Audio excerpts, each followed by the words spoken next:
Alright, well I'm going to try and touch base on most of it, but this summer I had a unique experience of going on 2 different missions trips, which is something a lot of people don't get to do in the same year.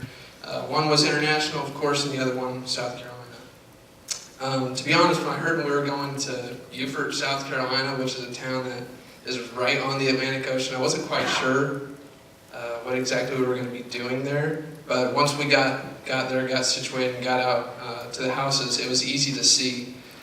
When you think of the United States, you don't think of a lot of rundown, third world looking kind of houses, but some of these houses were in terrible condition. I bounced around to all 4 of the job sites that we had, so I was working everywhere, but none of them required more work than Rita's house, and I think we all wanted to make sure that, were the other job sites important? Yes. But we wanted to make sure that this lady got her house done, and we pretty much did a full-scale remodel, painted the inside, outside, hung blinds, mowed the yard, cut down some trees and stuff.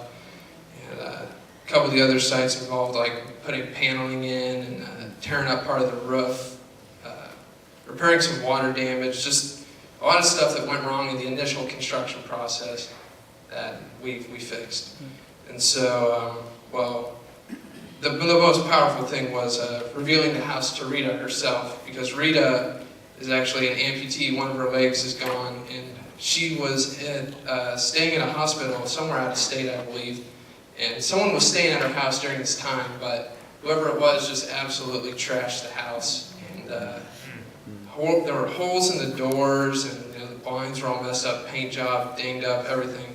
And so when we revealed the house to her, her reaction was exactly like you see on the TV shows where they do it for people, except it was so real and just blessing. And I think I speak for everyone who was actually there when it happened, that after you work for 3 days, at least 8 hours a day, in the humid heat down there, that it was probably the greatest thing that happened on this trip, was just to see her happiness and knowing that we did that for her.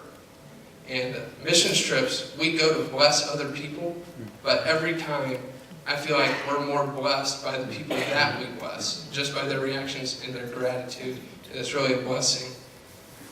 I know that I was a, quote, leader on this trip, but I want to thank all the adult leaders who gave up their vacation time and their time with their families to come on this trip with a bunch of crazy high schoolers and junior hires.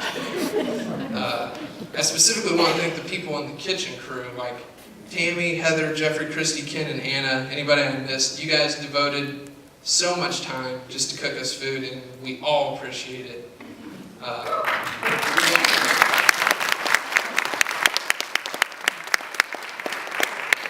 Likewise, I think I speak for all the leaders when I say that we're all extremely proud of all the students, of how hard they work. Parents, your kids are amazing.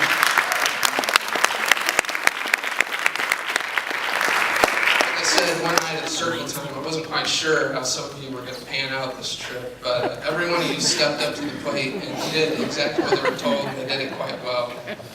I'm thankful that I got to connect with some new people, make some new friends, and get to know people better than I didn't before.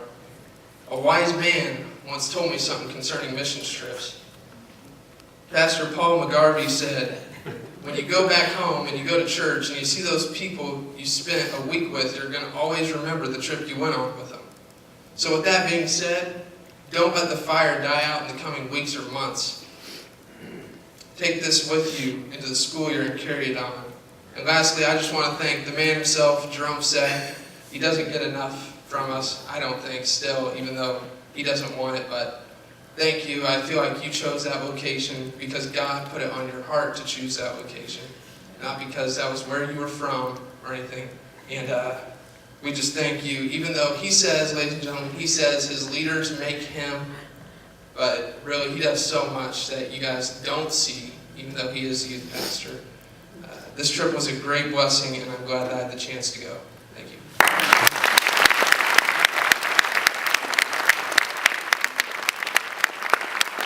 Wow, that was awesome. I'm going to change my order of service. Thank you, kitchen crew. Check that off.